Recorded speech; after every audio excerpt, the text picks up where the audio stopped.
اس نے تو توڑ دیا جی مٹکے آپ کے، نے کوئی حال نہیں چھوڑا۔ تو بادشاہ کہنے لگا بلاؤ سید موسیٰ پاک جنگی دوست رحمت اللہ علیہ کو بلا لیا۔ تو کہنے لگے بادشاہ تمہیں پتا تھا مٹکے کس کے ہیں؟ آپ فرمانے لگے پتا تھا مجھے۔ کہا کیوں توڑے؟ فرمایا اس لیے توڑے کہ مجھے تیرے اوپر رحم آ گیا تھا، تو اگر شراب پیے گا تو دوزخ میں جلے گا، مجھے رحم آیا تھا میں نے توڑ ڈالے۔ تو کہنے لگا آپ کون ہیں؟ تو آپ فرمانے لگے میں محتسب ہوں، میری حساب کتاب لینے کی ڈیوٹی ہے، محتسب ہوں، غلط آدمی کا حساب کروں گا۔ تو بادشاہ کہنے لگا کس نے ڈیوٹی لگائی آپ کی؟ فرمانے لگے میری ڈیوٹی میرے رب کریم نے لگائی ہے، میری ڈیوٹی اللہ نے لگائی ہے۔ تأمرون بالمعروف وتنہون عن المنکر، مسلمان کے ذمے ہے اچھائی کا حکم دے گا، برائی سے روکے گا، یہ ذمہ داری ہے میری، اللہ نے ڈیوٹی لگائی ہے۔ بادشاہ پہ اتنا روب طاری ہوا کہ کہنے لگا حضور آپ کی بڑی مہربانی، آپ نے یہ کام کیا۔ کہنے لگا جناب اگر آپ اجازت دیں تو میں بھی آپ کو محتسب نہ بنا دوں، آپ میرے وزیر بن جائیں، کوئی بندہ اس طرح کا کام کرے تو اسے روکیں۔ تو آپ فرمانے لگے نہیں، تو اپنی نوکری سنبھال کے رکھ، جسے اللہ ڈیوٹی پہ لگائے اسے پھر بندوں کی ڈیوٹیاں نہیں کرنی چاہیے۔ یہ اعزاز اللہ نے انہیں دیا، یہ شان رب کریم نے عطا فرمائی۔ ان کے صاحبزادے تھے حضرت غوث پاک جیلانی رضی اللہ تعالی عنہ۔ اللہ تعالیٰ نے جب کسی شخص سے کام لینا ہوتا ہے تو اللہ اس کے لیے اسباب بھی خود ہی پیدا کر دیتا ہے۔ علامہ اقبال اپنے استاد کی بڑی قدر کرتے تھے، شمس العلماء کی۔ تو ایک دن حضرت شمس العلماء سے کہنے لگے استاد جی آپ کی مہربانی سے پڑھ گیا ہوں۔ تو فرمانے لگے پتر تیری کلاس میں تو 250 لڑکا تھا، میری مہربانی تو سب پہ تھی، پر سارے تو اقبال نہیں نہ بنے۔ فرمانے لگے تیرے اندر بھی کوئی خوبی تھی، اس کی وجہ سے اللہ نے تجھے یہ اعزاز، کوئی تھی کوئی چیز تیرے اندر بھی۔ اللہ تعالیٰ جب کسی بندے کو نوازتا ہے نا تو بندہ بھی محنت کرتا ہے، لیکن اس کی محنت سے زیادہ اللہ کے فضل کا دخل ہوتا ہے۔ تو بندے کئی دفعہ کہنے لگ جاتے ہیں بڑی مشقت کی، بڑی محنت کی، کچھ بھی نہیں ہوتا، زیادہ اللہ کے فضل کا انحصار ہوتا ہے۔ رب جیسے چاہتا ہے ویسے فیصلے دیتا ہے۔ آپ فرماتے ہیں کہ میں چھوٹا سا تھا، والد انتقال کر گئے، والدہ تھی میری اور ہم 2 بھائی تھے۔ فرماتے ہیں بچے کھیلنے کے لیے نکلے تو میں بھی ان کے پیچھے کھیلنے نکل گیا۔ ایک بیل بچوں کے قابو آ گیا، تو بچوں کے قابو کو چیز آ جائے تو پھر وہ اس کا جو حال ہوتا ہے وہ تو ہمیں پتہ ہی، ہم سارے بچے رہ چکے ہیں۔ تو کہتے ہیں وہ بیل قابو آ گیا، کوئی اس کے کان چھیڑتا، کوئی اس کی دم چھیڑتا، کوئی اس کے سینگ چھیڑتا، کوئی کسی جگہ سے اسے تنگ کرتا۔ مختلف بچے اس کو نا دم سے پکڑ کے ہلاتے، بیل بھاگتا۔ حضور غوث پاک فرماتے ہیں میں بھی آگے بڑھا، اور میں نے جب اس کی دم پکڑ کے ہلائی تو بیل نے میری طرف منہ کیا اور کہنے لگا عبد القادر تو نہ ایسے کر، بول کے کہنے لگا تو نہ ایسے کر، تجھے رب نے ان کاموں کے لیے پیدا نہیں فرمایا۔ آپ فرماتے مجھے اتنا خوف طاری ہوا، بیل کو بولتے دیکھا تھا پہلی دفعہ، بیل کو۔ اب میرے سنی کو بھی دلیلوں کی ضرورت ہوتی ہے، دلیل نہ دیں، کسی بزرگ کی بات سنائیں تو سنی بھی تھوڑا تھوڑا دائیں بائیں دیکھتا ہے۔ یہ شور ایسا ہوا ہے نا، پراپوگنڈا ایسا ہے۔ میں حدیث پاک سنا دیتا ہوں۔ رسول کریم صلی اللہ تعالی علیہ وآلہ وسلم فرماتے ہیں ایک شخص نے بیل پہ سواری کر لی تھی۔ بیل سواری کے لیے نہیں پیدا کیا گیا، سواری کے لیے اونٹ ہیں، خچر ہیں، گھوڑے ہیں، گدھے ہیں، بیل کھیتی باڑی کے لیے۔ اس شخص نے جب بیل پہ سواری کی تو بیل پیچھے مڑ کے دیکھنے لگا اور کہنے لگا یار تو بڑا بیوقوف ہے، بول کے کہنے لگا مجھے اللہ نے سواری کے لیے نہیں پیدا کیا، میرے سے وہ کام لے جس لیے میں پیدا کیا گیا ہوں۔ تو بندہ ڈر گیا، کہنے لگا بڑی حیرانگی والی بات نہیں کہ بیل بولتا ہے، تو بیل پھر بول پڑا۔ کہنے لگا اس سے بھی زیادہ حیرانگی والی بات ہے۔ اس نے کہا وہ کیا؟ کہنے لگے مدینے میں نبی پاک آ گئے ہیں اور تو نے ابھی تک کلمہ ہی نہیں پڑھا، یہ اس سے بھی زیادہ حیرانگی والی بات ہے۔ جامع المعجزات میں حدیث موجود ہے، حضور آ گئے اور تو نے کلمہ ہی نہیں پڑھا۔ وہ شخص کہتا ہے میں سر پٹ دورا، جب آ کے سامنے کھڑا ہوا تو حضور مسکرائے، فرمایا آج آپ پڑھ لے کلمہ، مجھے پتا ہے تجھے کس نے بھیجا ہے۔ اللہ والوں کی باتیں مان لیا کریں، میں بڑی ذمہ داری سے کہتا ہوں رب کریم کے کوئی بندوں کی بات کتاب و سنت کے خلاف نہیں ہوتی، وہی تو کتاب و سنت آگے پہنچانے والے ہوتے۔ تو حضور غوث پاک فرماتے ہیں میں وہ ڈر کے گھر آیا، جب گھر پہنچا تو میرے کانوں میں آواز آ رہی تھی لبیک اللہم لبیک لبیک لا شریک لک لبیک۔ فرماتے میں چھت پہ چڑھا اور میں نے جیلان میں اپنی چھت پہ کھڑے ہو کے دیکھا تو حج کے دن تھے، میری سیدھی نظر میدان عرفات پہ گئی، لوگ میدان عرفات میں بیٹھ کے لبیک لبیک پڑھ رہے تھے۔ پہلے میں وہاں سے ڈر کے آیا، پھر چھت سے ڈر کے نیچے اترا، ماں کو ساری بات بتائی۔ تو کہتی ہے میری ماں کہنے لگی بیٹے جب تو پیدا ہونے والا تھا تو مجھے بڑی بشارتیں ملتی. فرماتے ہیں ماں نے نا کھولا بکسا صندوق تو 80 دینار نکالے. فرمایا پتر تم 2 بھائی ہو اور تمہارا باپ کل جاگیر 80 دینار چھوڑ گیا. 40 تمہارے 40 تمہارے بھائی کے. فرمایا بیٹا ایک بات کا خیال رکھنا میں اور تمہارا باپ کوئی نہیں, بھائی چھوٹا ہے, میں پیچھے نہیں آ سکتا. یہ 40 دینار لے جا اور جا بغداد چلا جا کے تعلیم حاصل کر. بیٹے میں پہنچ نہیں سکتی, خیال رکھنا. غوث پاک فرماتے ہیں 12 سال میں نے تعلیم حاصل کی یارو, میں نے پتے بھی کھائے اور خود آپ کا فرمان موجود ہے. فرماتے ہیں ایسی سختیاں بھی دیکھیں کہ پتھروں اور پہاڑوں پہ گزرتی تو شاید پگھل جاتے, لیکن میں نے اپنے نبی کا دین پڑھا. اب تو پیر کے گھر میں جو پیدا ہوتا ہے وہ علم لدنی والا ہوتا ہے. تو صاحب پتر ہے, او خدا کے بندے صبر کر. اگر غوث پاک حسنی حسینی سید ہو کے باقاعدہ پھٹی پہ بیٹھ کے پڑھتے ہیں تو کس پیر کا مرید ہو گیا جسے علم ہی کوئی نہیں, جو جاہل آدمی ہے. یہ ضروری ہے, علوم دینیاں ضروری ہیں, اس کے بغیر کام نہیں چلتا. اور غوث پاک رضی اللہ تعالیٰ عنہ کی آپ پوری زندگی پڑھ کے دیکھ لیں. غوث پاک تمام اولیاء کے امام ہیں ساری زندگی. غوث اعظم سے کسی نے پوچھا آپ نے سب سے زیادہ دین کا کام کس طرح کیا, تو فرماتے ہیں تقریر کے ذریعے. اب تقریر کرنے والا مولوی ہوتا ہے اور تویز دینے والا, سبحان اللہ. غوث پاک رضی اللہ تعالیٰ عنہ فرماتے ہیں میں نے دین کا سارا کام کس ذریعے سے کیا ہے. ہفتے میں 3 جلسے کرتے تھے اور 70 ہزار کا مجمع ہوتا تھا اور بغیر لاؤڈ سپیکر کے تقریریں ہوتی تھی. اور فرماتے ہیں جیسی سمجھ پہلے بندے کو آتی تھی ویسی آخری والے کو آتی تھی. لوگوں نے کہا حضور یہ کرم کیسے ہوا؟ فرمانے لگے میں نے جب تعلیم حاصل کر لی تو بولنا آتا ہی نہیں تھا, تو میں بڑا پریشان ایک دن سو گیا تو خواب میں رسول کریم کا دیدار نصیب ہوا. فرمایا تو واز کیا کر, تیرے واز سے لوگوں کو فائدہ ہوگا. یا رسول اللہ میں اجمی بندہ ہوں, لوگوں کے سامنے کیسے بات کروں گا؟ تو حضور نے فرمایا منہ کھولنا ذرا. کہتے میں نے منہ کھولا تو محبوب نے 7 دفعہ لعاب دہن ڈالا میرے منہ میں.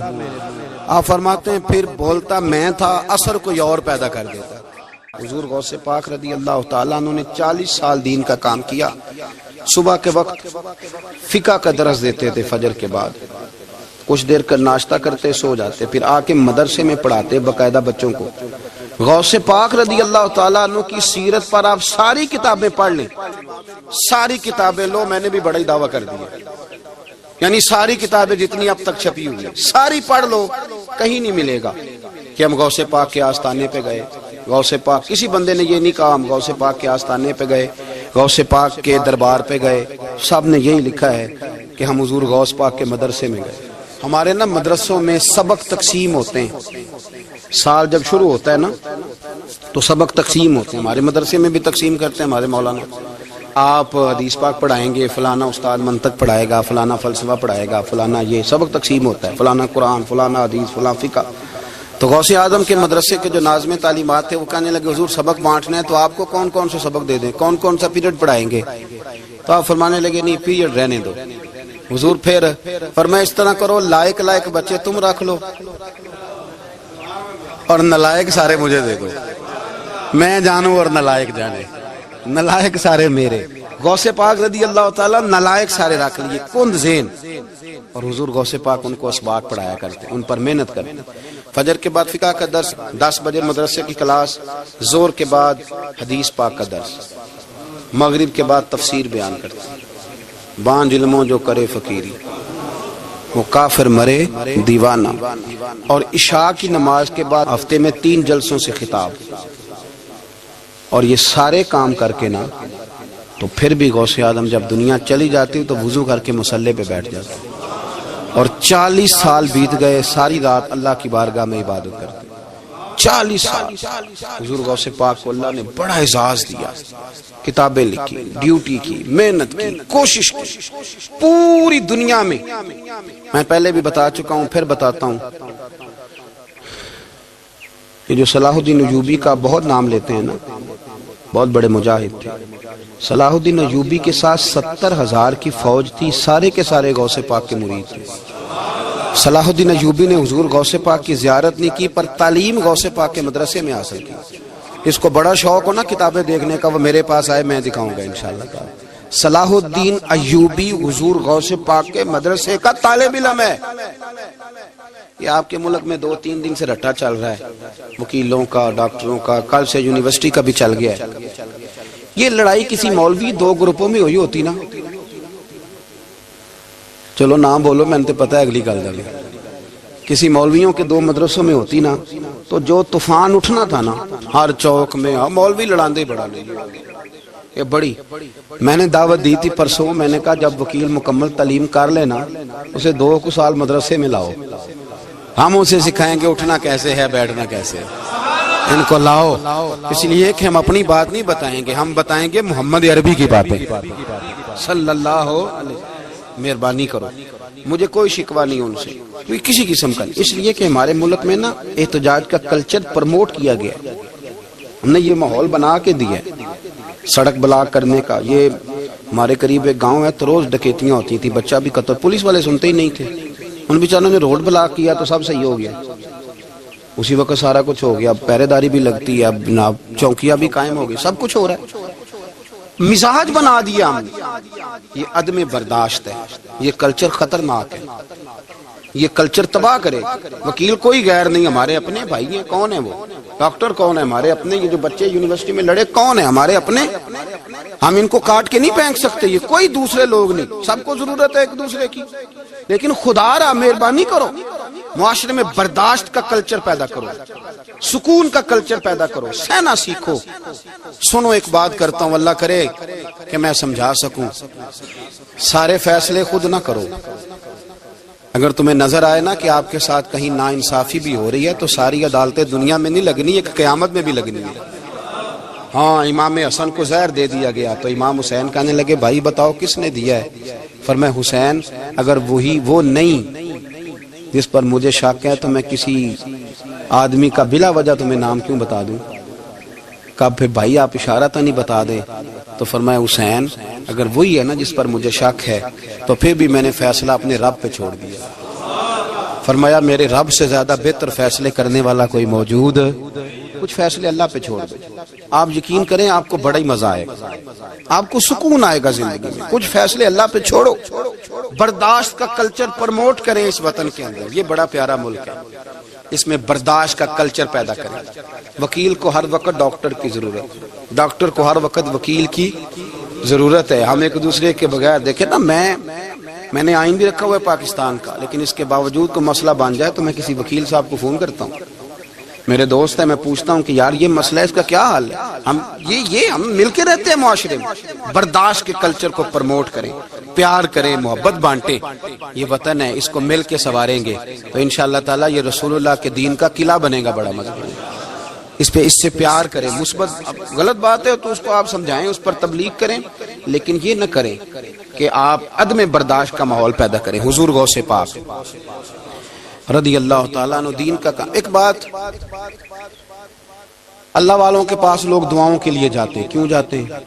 سنو، میرے ساتھ ایک شخص رہتا ہے، صبح سے شام تک میری ڈیوٹی کرتا ہے، نوکری کرتا ہے، خدمت کرتا ہے، گاڑی چلاتا ہے، یہ کرتا ہے وہ کرتا ہے. ایک صاحب ہیں جو 3 سال کے بعد ملتے ہیں.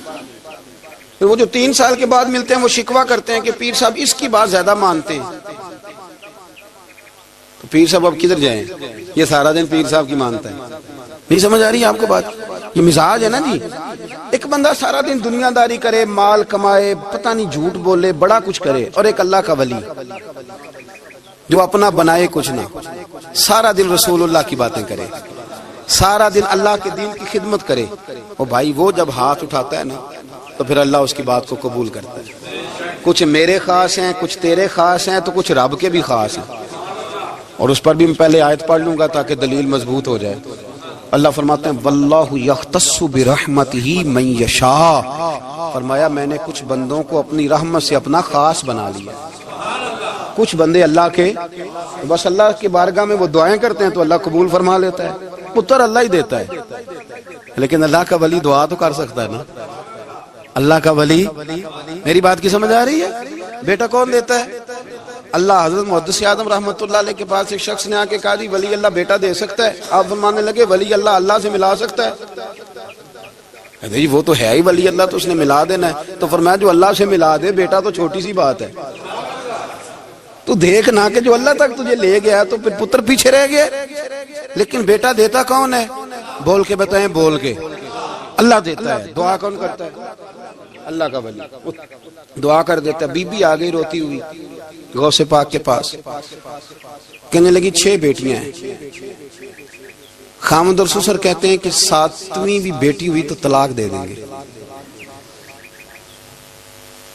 تھوڑا سا اگر بندہ مالدار بھی ہو تو پھر وہ ہمارا دماغ جہاں مرضی چلتا ہے نا۔ یہ جہالت آج بھی بہت ساری جگہوں پہ پائی جاتی ہے۔ تہذیب سکھاتی ہے جینے کا سلیقہ، تعلیم سے جاہل کی جہالت نہیں جاتی۔ تو رو پڑی۔ حضور غوث پاک رضی اللہ تعالیٰ عنہ نے بلایا اس کے شوہر کو بھی اور سسر کو بھی، فرمایا یہ دیکھ، یہ تو اللہ کے کام ہے، جس کو چاہے بیٹیاں دے، جس کو چاہے بیٹے دے۔ تو جو نہیں مانتے پھر غوث پاک کی بھی نہیں مانتے، انہوں نے کہا جی نہیں دی، میں تو نکاح کروں گا۔ چلے گئے تو غوث پاک کی بارگاہ میں وہ بیٹی اور اس کا باپ اور اس کی ماں پھر آئے، کہنے لگے حضور مہربانی فرمائیں۔ پھر اللہ کے ولیوں کے پاس ایک قوت ہوتی ہے جس کا نام مصلی ہے۔ مصلی بہت بڑی طاقت، بہت بڑی۔ حضور نے فرمایا دعا صلاح المومن، فرمایا دعا مومن کا ہتھیار ہے۔ یہ مومن جب ہاتھ اٹھاتا ہے تو پھر عرش کا مالک دروازے کھول دیتا ہے کرم کے۔ حضور غوث پاک نے مصلی بچھا لیا اور رو پڑے، کہنے لگے مالک کریم، اس بی بی کے دل میں کس نے بات ڈالی تھی کہ عبد القادر کے دروازے پہ جا؟ دیکھیں منانے کا انداز، منانا آتا ہے نا۔ اللہ کس نے اس کے دل میں بات ڈالی کہ عبد القادر کے دروازے جا؟ کس نے ڈالی؟ اور مالک اگر تو نہیں ڈالی تھی تو کیا تو اب اپنے عبد القادر کو رسوا کرے گا؟ اگر تو نہیں بھیجا ہے کہ ادھر جا تو اب تو رسوا کرے گا؟ حضور غوث پاک رضی اللہ تعالیٰ عنہ دعا مانگ کے چہرے پہ ہاتھ پھیرے، بچی کے سر پہ ہاتھ رکھا، فرمانے لگے پتر جا، مجھے امید ہے اللہ نے 6 بیٹیاں دی ہیں تو 7 بیٹے بھی عطا فرمائے گا۔ تو بی بی کہتی ہے پھر رب نے فضل فرمایا اور 7 ہی بیٹے عطا فرمائے، پھر 7 ہی بیٹے رب کریم نے دیے۔ تو جو اللہ کی مان تھا پھر اللہ بھی اس کی، تو اس میں اختلاف کی کیا بات ہے؟ یہ سادی سی بات ہے۔ ایک بغداد کا سوداگر تھا، بڑا مالدار تھا۔ ایک دن اس نے بغداد کے سارے علماء اور مشائخ کی دعوت پکائی تو غوث پاک کے پاس بھی آیا، کہنے لگا حضور شام کا کھانا ہے۔ آپ نے اس کا چہرہ دیکھا تو وہ رو پڑا، کہنے لگا بغداد کے پیر انکار نہ کرنا۔ آپ نے فرمایا تو جا میں آؤں گا۔ شاگرد مرید کہنے لگے حضرت جی آپ بڑی مشغولیت تھی شام کو، فرمایا اتنا بڑا آدمی جب رو پڑتا ہے تو لگتا ہے بڑا مجبور ہے، چلیں گے۔ شام کو جب اس کے دروازے پہ گئے تو کھانا بھی اس نے چنا تو ساتھ اس نے ایک ٹوکرا، ایک صندوق بھی لا کے رکھا، اوپر سے خالی۔ جب غوث پاک نے اٹھ کے دیکھا تو اندر اس سوداگر کا بیٹا، اس تاجر کا بیٹا، دونوں ٹانگوں سے معذور، دونوں ہاتھوں سے معذور، ایک ہی بیٹا اپاہج ہے۔ وہ تاجر رو پڑا، کہنے لگا حضور بڑی دنیا جانتی ہے، بڑا مال ہے، اور جب تنہا بیٹھتا ہوں تو کھول کے روتا ہوں۔ وہ بے نیاز ہے نا، ساری زندگی کے بعد ایک بیٹا دیا تو وہ بھی اپاہج ہے۔ حضور بال سفید ہو گئے، لوگوں کی اولاد بڑھاپے کا سہارا بنتی ہے، میں بوڑھے وقت میں اس کو اٹھا کے پیشاب پخانے کے لیے لے کے جاتا ہوں۔ بغداد کے عبد القادر سنا ہے جب تو دعا مانگتا ہے تو رب قبول فرما لیتا ہے، تو مہربانی فرما اگر میرا پتر ٹھیک ہو جائے، میرا زور کوئی نہیں مالک، بے نیاز ہی بڑا ہے، اگر مہربانی ہو جائے۔ تو غوث پاک نے پھر مصلی بچھایا، مصلی بچھا کے کہنے لگے مالک تو اپنے بندوں کے دل میری طرف کیوں موڑتا ہے، اور اگر موڑتا ہے تو پھر رحمت کی نظر فرما، بندہ نوازی فرما۔ ایک باپ اتنے رو رو کے آنسو بہا رہا ہے تو کرم نوازی فرما۔ حضور غوث پاک نے ابھی چہرے پر ہاتھ نہیں پھیرے کہ بچہ اللہ اکبر کہتا ہوا صندوق سے باہر نکل آیا۔ اللہ تبارک و تعالیٰ نے نا ہمارے محبوب کریم علیہ السلام کو دنیا میں بھیجا تو فرمایا یا ایھا الناس قد جاءکم برہان من ربکم، اے لوگو تمہارے پاس تمہارے رب کی دلیل آ گئی۔ اللہ تبارک و تعالیٰ نے محبوب پاک علیہ السلام کو سراپا دلیل بنا کے بھیجا۔ باقی انبیاء کرام علیہم السلام کے پاس بھی اپنی نبوت کے دلائل کے طور پر بے شمار معجزات تھے، اور حضور کریم علیہ السلام کے تو پورے وجود کو ہی اللہ نے معجزہ بنائے۔ اور نبی پاک صلی اللہ تعالیٰ علیہ وآلہ وسلم کی نبوت کی دلیلیں، حضور کے رسالت کے مستحکم دلائل جگہ جگہ آپ کو ملیں گے۔ سب سے پہلی چیز تو یہ سمجھنے والی ہے کہ نبی پاک علیہ السلام نے جس چیز کو سب سے پہلے اپنی نبوت کی دلیل کے طور پر بیان فرمایا وہ حضور کا کردار ہے، سیرت ہے، عمل ہے، حضور کا لوگوں کے ساتھ رویہ ہے۔ نبی پاک علیہ السلام کی تبلیغ کے 3 دور ہیں۔ ایک تو حضور نے اپنے قول سے تبلیغ فرمائی، وہ 40 سال کی عمر سے محبوب نے اعلان فرمایا اور تبلیغ کی، اور ایک نبی پاک صلی اللہ تعالیٰ علیہ وسلم بالواسطہ حضور کی تبلیغ ہے جو آج تک جاری ہے۔ امت کے علماء، مشائخ، مبلغین حضور کے دین کو آگے پھیلا رہے ہیں، تو دراصل یہ بھی تبلیغ رسول پاک علیہ السلام ہی کی تبلیغ۔ اور ایک حضور کی تبلیغ کا دور ہے حضور کی پیدائش سے لے کر ولادت مبارکہ سے لے کر حضور علیہ السلام کے اعلان نبوت تک۔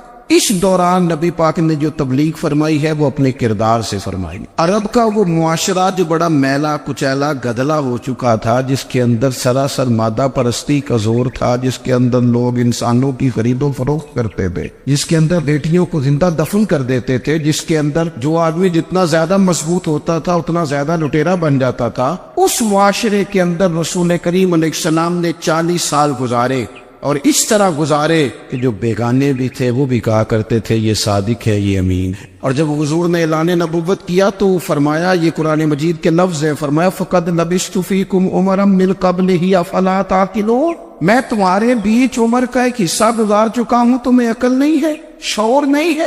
نبی کریم علیہ السلام نے اپنے کردار کو، اپنے عمل کو اپنی نبوت کی دلیل کے طور پر بیان فرمایا۔ وہ تو حضرت حلیمہ بھی فرماتی ہیں نا، جب میں نبی کریم علیہ السلام کو اپنے گھر لے گئی تو میرا اپنا بچہ بھی دودھ پیتا تھا، 2 میرے بیٹے ہو گئے، ایک میری یہ نسلی اولاد اور حضور میری رضائی اولاد۔ تو کہتی ہیں جب میں کریم محبوب علیہ السلام کو اپنے سینے سے لگاتی تھی تو حضور میرے ایک پستان سے دودھ پیتے تھے اور دوسرا اپنے بھائی کے لیے چھوڑ دیا کرتے۔ یہاں سے رسول کریم علیہ السلام نے کردار کے ذریعے تبلیغ اور پھر اعلان نبوت سے پہلے ایک تنظیم عرب کے جوانوں پر، عرب کے سرداروں پر مشتمل بنائی گئی، جس میں نبی کریم علیہ السلام نے بڑا حصہ لیا سرکار نے، اور بڑے اہم لوگوں کو شعور حضور نے عطا فرمائے۔ وہ اس جماعت کا فیصلہ تھا کہ ہم سارے جوان، سارے بڑے لوگ ملیں گے، یہ حضور کے اعلان نبوت سے پہلے کی بات ہے، ہم بڑے لوگ ملیں گے، کسی بڑے کو کسی چھوٹے پر ظلم نہیں کرنے دیں گے، کسی آدمی کو کسی غریب کا حق نہیں کھانے دیں گے۔ حضور علیہ السلام نے نا اپنی کردار سے، اپنے عمل سے،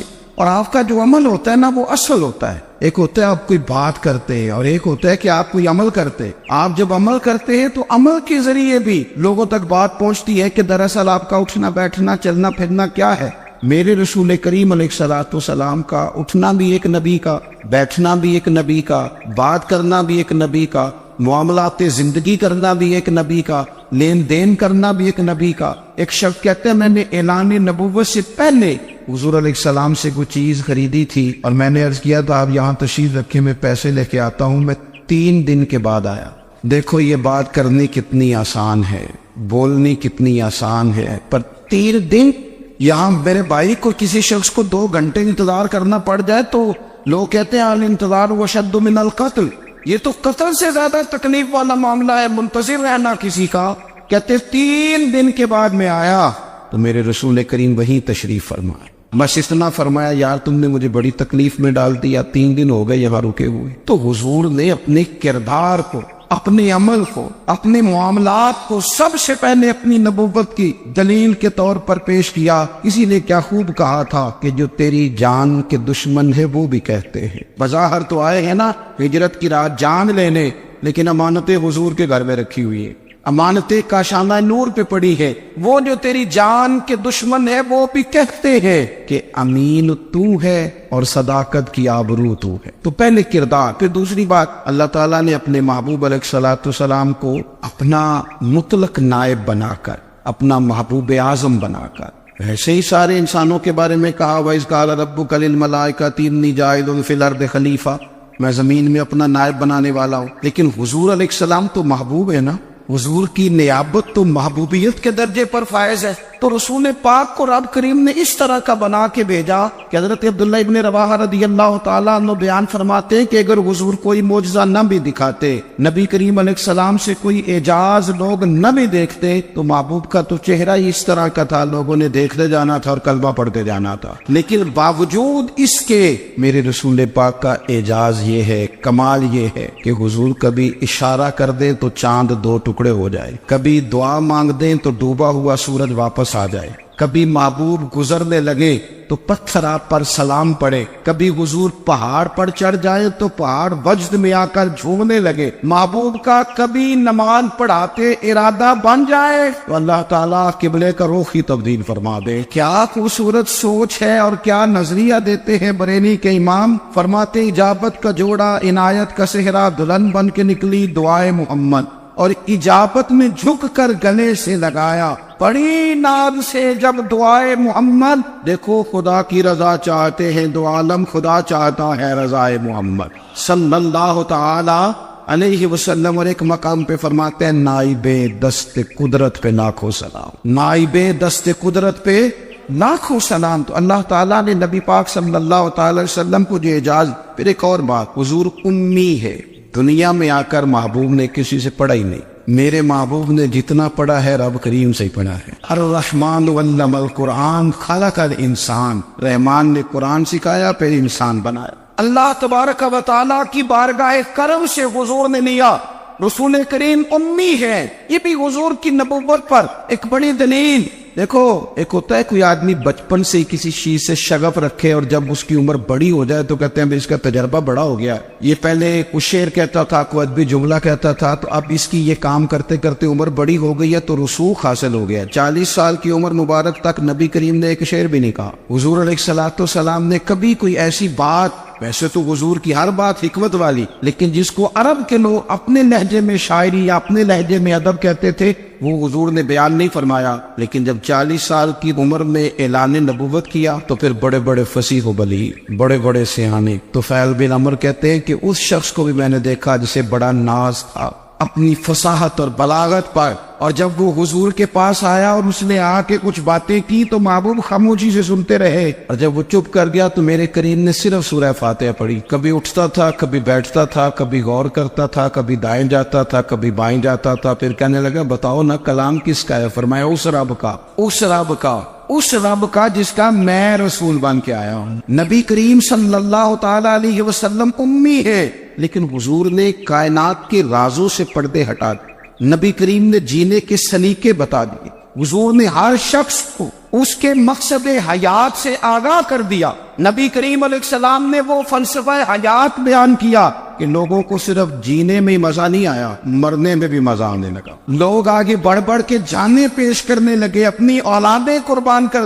جو فلسفیوں سے کھل نہ سکا اور نقطہ بروں سے حل نہ ہوا، وہ راز ایک طیبہ والے نے بتلا دیا چند اشاروں میں۔ محبوب کریم امی ہیں، لیکن حضور نے اس طرح دنیا کو سکھایا، اس طرح دنیا کو پڑھایا، اس طرح حضور نے علم کے چراغ اور دیپ روشن کیے کہ قیامت تک جسے روشنی ملے گی نا، اسے صرف دروازہ مصطفیٰ سے ملے گی، اسے رسول کریم علیہ السلام کے در دولت سے ملے۔ کچھ لوگوں نے کہا کہ اپنے پاس سے آیات بنا کے لاتے، اپنے گھر میں بیٹھ کے دعوے کر لینا تو کوئی مشکل کام نہیں نہ ہوتا، سارے لوگ ہی کر لیتے۔ بلکہ وہ ہمارے ایک بزرگ کہا کرتے تھے خیالی پلاؤ پکائیے کہ ہو کدے بھی کاٹ نہ پائیے، کیونکہ کون سا پیسوں کا ڈالنا ہے، وہ زیادہ ڈالیں آپ اور زیادہ ڈالیں۔ بہت سارے لوگ ہیں آج بھی، کچھ لبرل ہیں بیچارے، کچھ دین بیزار طبقہ ہے، وہ کہتے ہیں جناب ہمیں تو جدید باتیں بتائیں، ہمیں تو نئے اسلوب کے مطابق لے کے چلے، ہمیں تو او بھائی سن، میرے نبی پاک علیہ السلام نے فرمایا میرا قرآن کبھی پرانا نہیں ہو،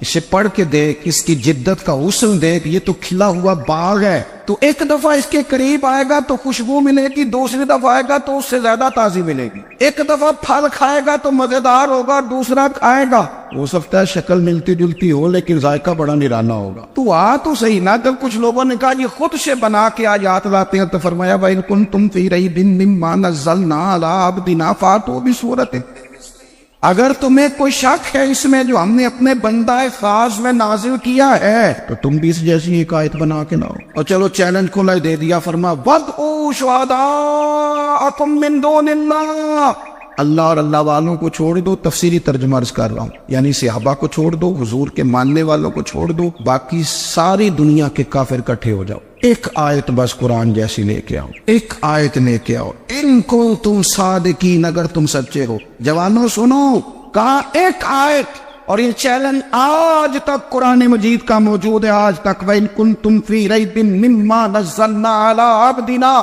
فَأْتُوا بِسُورَةٍ مِّن مِّثْلِهِ، تم قرآن کے مقابلے کی ایک صورت لے کے آؤ اور سارے حمایتی اکٹھے کر لو اپنے۔ ان کنتم صادقین، اگر تم سچے ہو۔ جواب تو ادھر سے آنا تھا نا، لیکن کائنات کے رب نے جواب بھی خود دیا، فرمایا فَإِن لَّمْ تَفْعَلُوا وَلَن تَفْعَلُوا، اگر تم نہ لا سکے، اور فرمایا تم لا سکتے بھی نہیں، نہ خنجر اٹھے گا نہ تلوار تم سے، یہ بازو میرے آزمائے ہوئے، وَلَن تَفْعَلُوا، تم لا بھی نہیں سکتے، فَاتَّقُوا النَّارَ الَّتِي وَقُودُهَا النَّاسُ وَالْحِجَارَةُ، پھر اس آگ سے ڈر جاؤ جس کا ایندھن آدمی اور پتھر ہے۔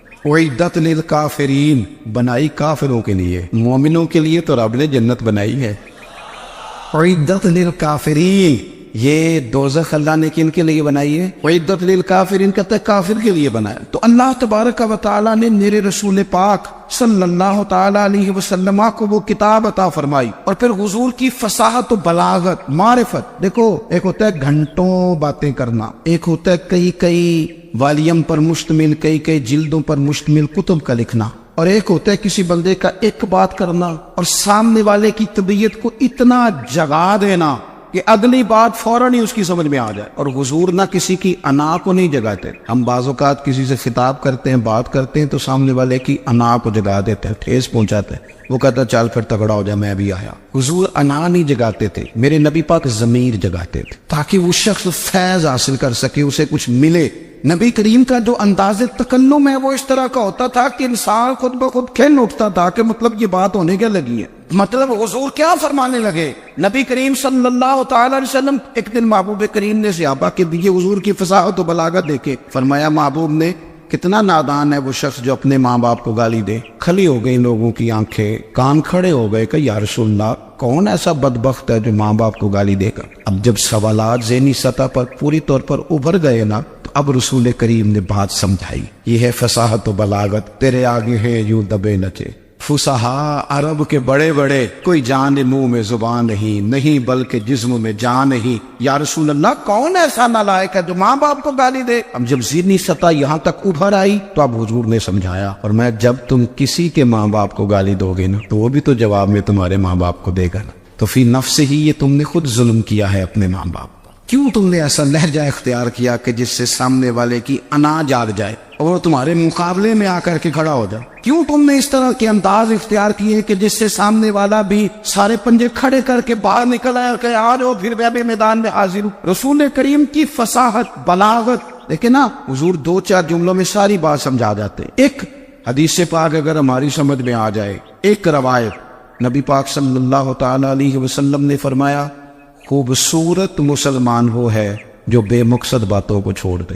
لو، اس سے پوری زندگی سجائی جا سکتی ہے ایک جملے سے، کوئی لمبی چوڑی باتوں میں جانے کی ضرورت نہیں۔ کہا خوبصورت مسلمان یہ ہے جو بے مقصد باتوں کو چھوڑ دے، لا یعنی باتوں کو۔ کیا کہتے ہیں ہمارے دیہات کے لوگ، جڑے پنڈ جانا نہیں اودا راہ پوچھنے دی، لیکن آج کل لوگ باز آندے، یعنی جس بات کا بالکل تعلق نہیں نا وہ بات بھی کرتے جاتے ہیں، جس کا شعبہ ہی نہیں وہ بھی چھلانگ لگا کے اس میں آ جاتا ہے۔ ہم اپنا وقت ضائع کرتے، اپنی صلاحیتیں ضائع کرتے، اپنا نقصان کرتے، ہم اپنا کام صحیح کر کے نہیں کرتے اور دوسری ساری دنیا کو ٹھیک کرنا چاہتے ہیں۔ او بھائی، آپ جس جگہ جس شعبے سے تعلق رکھتے ہیں آپ اپنے معاملات میں مضبوطی پیدا کریں۔ حضور نے اپنی فصاحت کے ساتھ، بلاغت کے ساتھ لوگوں کو قائل کیا، اور قرآن مجید کی تاثیر کا یہ اثر میرے کریم رسول نے دکھایا کہ رات کو جب حضور بیٹھ کے قرآن پاک پڑھتے تھے نا، جب یاسین والے نبی خود یاسین کی تلاوت کریں، جب طٰہٰ والے محبوب خود طٰہٰ کی تلاوت کریں، غور کرو نا، جب مدثر والے محبوب خود ان جملوں کو ادا کریں، یعنی جن کے بارے میں آیت آئی ہے،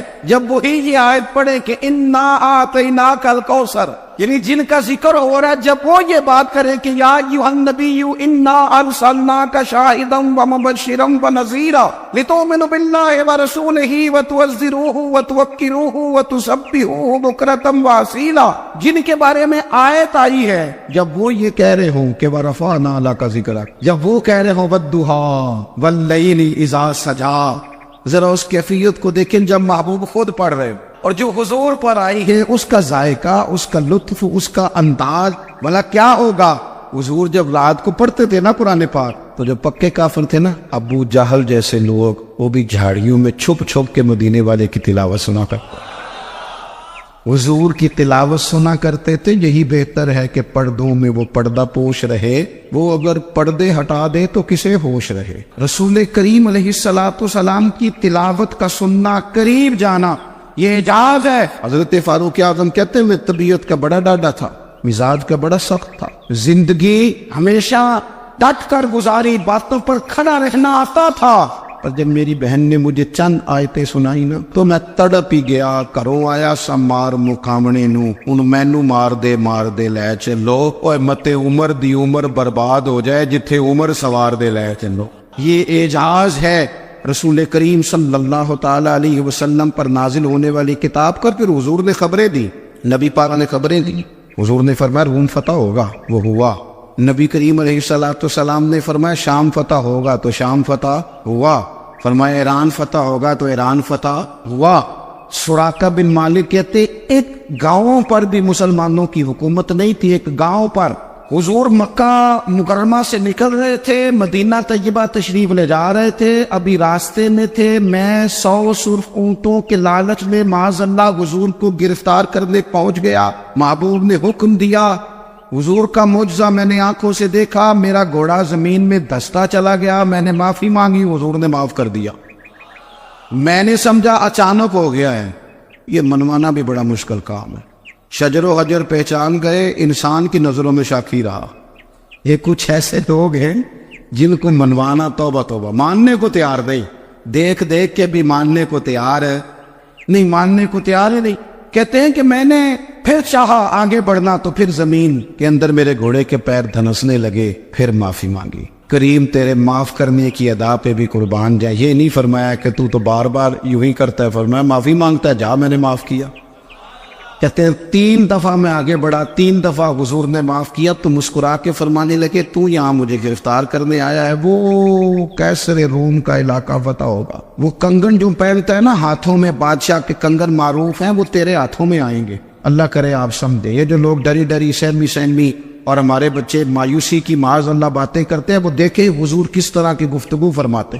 ابھی ایک گاؤں پر بھی اسلام کی حکومت نہیں، لیکن حضور کا خبر دینے کا انداز، کریم فرمانے لگے وہ کیسر روم کے جو کنگن ہوں گے وہ تیرے ہاتھوں میں آئیں گے۔ جناب سراقہ بن مالک فرماتے ہیں کہ میں مسلمان ہو گیا، حضور کا وصال ہو گیا، کنگن نہیں آئے۔ حضرت ابوبکر صدیق کا وصال ظاہری ہو گیا، کنگن نہیں آئے۔ جناب عمر کا دور آ گیا، سراقہ بوڑھے ہو گئے، کوئی بندہ پوچھتا نہ کہ اب تو عمر ڈھل گئی ہے، زندگی کا پتہ نہیں، کہنے لگے نہیں میں نہیں جاتا، جب تک کنگن نہیں آتے اسرائیل کوئی نہیں آئیں گے، کیونکہ ساڈے نبی دی زبان ساڈے واسطے قرآن، جو دن کو کہہ دیا دن ہے تو دن نکل آیا، جو شب کو کہہ دیا شب ہے تو رات ہو کے رہی، اور خدا نے ان کی زبان کو وہ اختیار دیا، جو نکلی منہ سے ان کے وہ بات ہو کے رہی۔ فاضل برینوی کا تو انداز ہی پھر انوکھا ہے نا، وہ تو کہتے ہیں وہ زبان جس کو سب کن کی کنجی کہے، جس کو سب کن کی کنجی کہے، اس کی نافذ حکومت پہ لاکھوں سلام۔ کہنے لگے نہیں آتے حضرت اسرائیل، فکر نہ کرو، بوڑھے ہو گئے تھے، نکلنا گھر سے بند کر دیا تھا، حضرت عمر کا دور تھا، کنگن آ گئے۔ حضرت فاروق اعظم نے ان کے پوتوں سے، نواسوں سے، بچوں سے کہا جاؤ بلا کے لاؤ، کا دادا جان بوڑھے ہیں، فرمایا تم کان میں کہہ دینا کنگن آ گئے، پھر تم دیکھنا تو صحیح کر۔ حضرت سراقہ آئے، حضور نے جو خبریں دی، نبی پاک علیہ السلام نے جو گزشتہ قوموں کے احوال بیان کیے، اور پھر میرے نبی پاک علیہ السلام نا دنیا میں عزتیں دینے آئے۔ یہ مزاج ہمیں کم کرنا چاہیے، یہ جو ہم ساری زندگی اس کام میں لگا دیتے نا کسی کو نیچا کیسے دکھانا ہے، یہ انداز حضور نے نہیں ہمیں دیا۔ اب دیکھو حضور تشریف لائے تو ہمیں پتہ چلا کہ حضرت یوسف جیسا سونا کوئی نہیں، حضور تشریف لائے تو ہمیں پتہ چلا کہ حضرت داؤد جیسی خوبصورت آواز کسی کی نہیں، حضور تشریف لائے تو ہمیں پتہ چلا کہ جناب عیسیٰ علیہ السلام کا فقر اختیاری کس طرح کا،